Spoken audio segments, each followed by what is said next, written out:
Caci itu tidak akan menambah kemuliaanmu, dan tidak pula membuat yang kau caci berkurang keburukannya.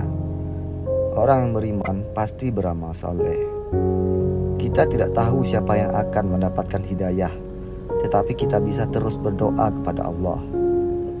Syarat masuk surga bukan harta dan kedudukan, tetapi adalah keimanan dan amal saleh.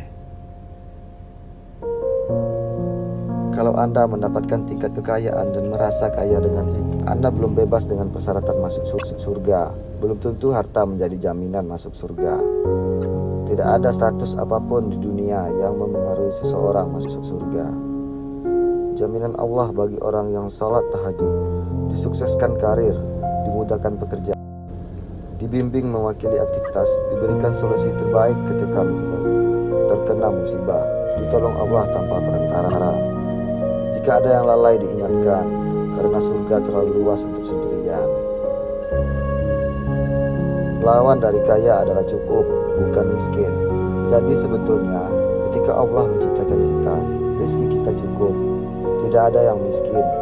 Yang menjadikan kita miskin itu perasaan kita yang tidak pernah cukup, dan bahwasanya Dia yang memberikan kekayaan dan memberi kecukupan. Allah senantiasa mengabulkan doa kita, cuma cepat atau lambatnya. Jika sholat ditunaikannya lambat jugalah Allah mengabulkannya.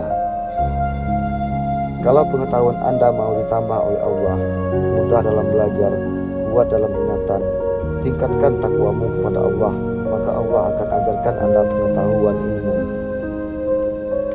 Hidayah bukan hanya diberikan untuk orang yang tidak beriman saja, tapi Allah berikan hidayah pada orang yang beriman juga untuk menguatkan imannya. Ketika seseorang mendapatkan ujian yang mengguncang jiwa, maka itu tandanya Allah ingin menaikkan derajat keimanan orang tersebut ke level tingkat iman yang lebih tinggi. Maka berbahagialah, karena ujian itu tanda cinta Allah kepada orang tersebut untuk meningkatkan kualitas hidupnya. Kalau tidak bisa bersaing dengan orang soleh dalam memperbanyak amal, maka bersainglah dengan para pendosa dalam memperbaiki diri. Cara saat khusyuk, kenakan pakaian terbaik, perbaiki wudhu yang benar, hadirkan perasaan seperti salat kita yang terakhir.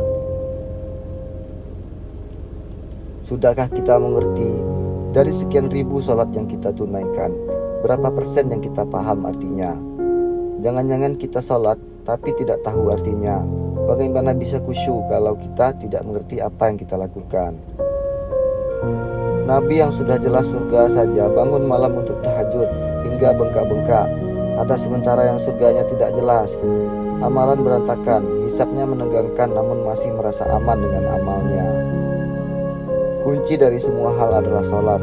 Kalau kita masih sering berbuat salah, maka ada yang salah dalam sholat kita. Yang terlihat sedikit bisa jadi berkahnya melimpah. Makanya jangan bosan bersyukur, biar nikmatnya bertambah. Sudahkah kita mengerti dari sekian ribu sholat yang kita tunaikan, berapa persen yang kita paham artinya? Jangan-jangan kita sholat tapi tidak tahu artinya. Bagaimana bisa khusyuk kalau kita tidak mengerti apa yang kita lakukan? Jika umat Islam seluruhnya dekat dengan Al-Quran, maka turut rahmat kebaikan dari Allah Subhanahu wa Ta'ala, dan negeri ini akan menjadi baik. Berteman carilah yang baik, candanya pun akan memberi faedah. Umumnya kesehariannya sederhana dan rendah hati. Sudahkah kita memiliki sahabat seperti itu? Kalau belum, cari sekarang, mumpung masih ada waktu. Jika kita dengar adalah nasihat, maka jangan lihat siapa yang mengucapkan, tapi dengarkanlah apa yang diucapkan. Namun jika menyangkut sesuatu pemikiran atau pendapatan, lihatlah dulu siapa yang mengucapkan, baru dengar apa yang dia ucapkan. Islam itu menenangkan. Kalau masih sering gelisah, ada yang salah dengan keislamannya. Seorang wanita jika kesehariannya terbiasa mengamalkan salat fardu, salat sunnah, puasa, baca Al-Quran, jika tiba masa haid dan tidak bisa mengerjakan kebiasaan sehariannya, kabar gembiranya Anda tetap mendapatkan pahalanya selama masa haid.